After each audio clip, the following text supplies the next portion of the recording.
goodness, I've got so much to do. I've got this to do, this, and... well, hey guys, let me just check the oven. Oh. Do you know, I have been working so hard all day to prepare a birthday party for my friend. How cool is that? I have blown up a couple of balloons already, but I've still got so many to blow up. I've been baking cakes, I've been sweeping the floor, I've been putting things in the oven. I'm just a bit all over the place. I wonder if any of you ever feel sometimes like you're pulled in all these different directions, like you're a little bit all over the place, like you've got too much that you just can't breathe. And that's a bit like me at the moment with these balloons. I feel just a little bit breathless because I've been blowing up these balloons and I've still got so many more to do. So I wondered, I think it would be so much easier if I could just blow them all up with one breath. Do you think I could do that? No? Well, let's give it a go, shall we? Okay. Get a few practice breaths in.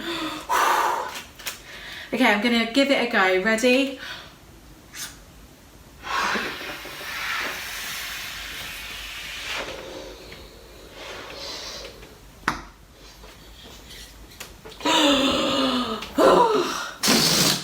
No, that didn't work, did it? I couldn't do more than one breath without having to breathe in again. And funnily enough, that's a little bit like our story today. We have Mary and we have Martha, our two sisters, and one of them is breathing out and one of them is breathing in. Let me explain. One of them is sitting with Jesus. One of them is breathing in, sitting with Jesus. The other is breathing out, is doing all this stuff, is serving, go, go, go, out, out, out. The thing is that you can't do that without taking a big deep breath in between, as we've discovered with my blowing up of the balloons. Let me explain a little bit further.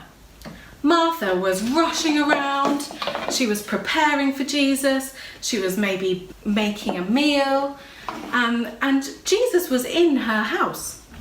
Mary, however, was sat at Jesus' feet, listening to his every word. And Jesus didn't necessarily say that Martha was wrong for doing all her serving and baking and whatever else she was doing. But he did say that Mary, who was sat at Jesus' feet, had chosen the better choice to sit and listen to him, to be present with him, to be breathing in as she sat with Jesus, instead of Martha, who was out, out, out, doing all this stuff. She was giving everything, but that wasn't necessarily the best choice. Now, I don't think that Martha was necessarily wrong for doing what she was doing. She was serving Jesus, she was serving her guest. And we might often think that when we're preparing for having our friends round and thinking everything has to be neat, in order, and perfect for their arrival.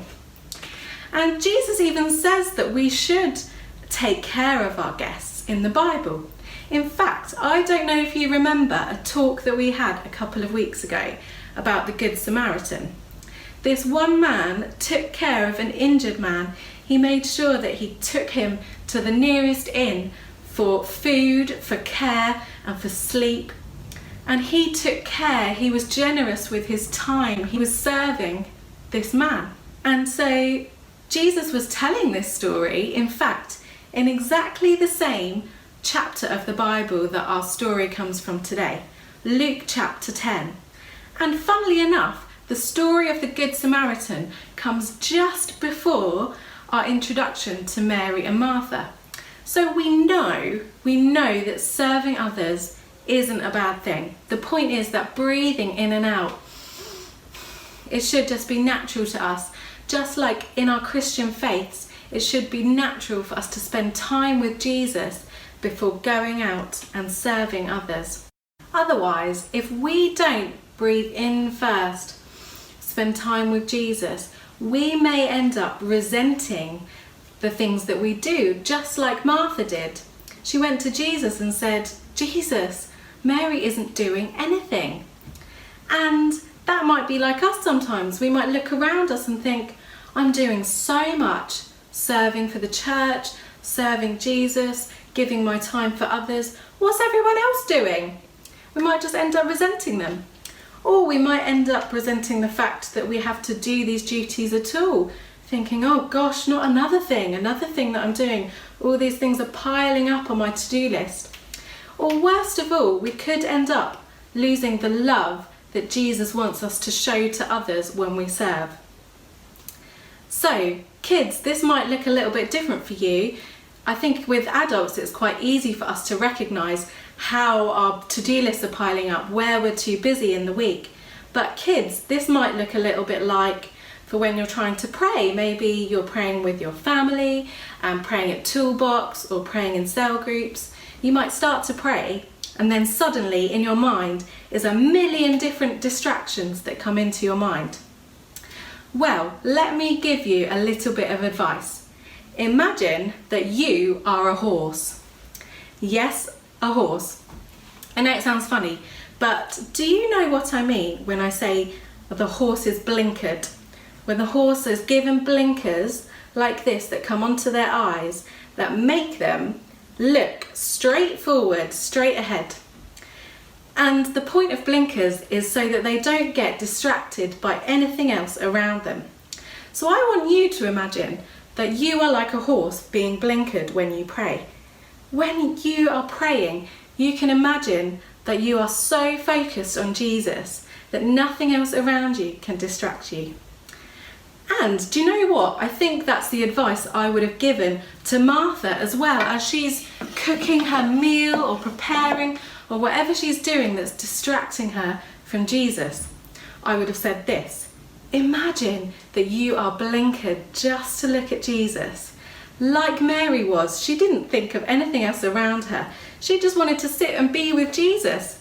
I would have said to Martha, Jesus is right in front of you. He is in your house. And you're distracted by so many other things. And do you know what? I'm a bit glad you interrupted me, because even though I had millions of balloons to blow up, I think I'm just going to ignore them now. I don't need them. We're having a party and I'm going to spend time focusing on my friends. I think that I don't need to breathe out and keep doing things anymore. I just need to be with my friends. And I also think that the next time that I am going to do something or serve someone, just like Martha did, I might just breathe in and spend time with Jesus first before I do anything.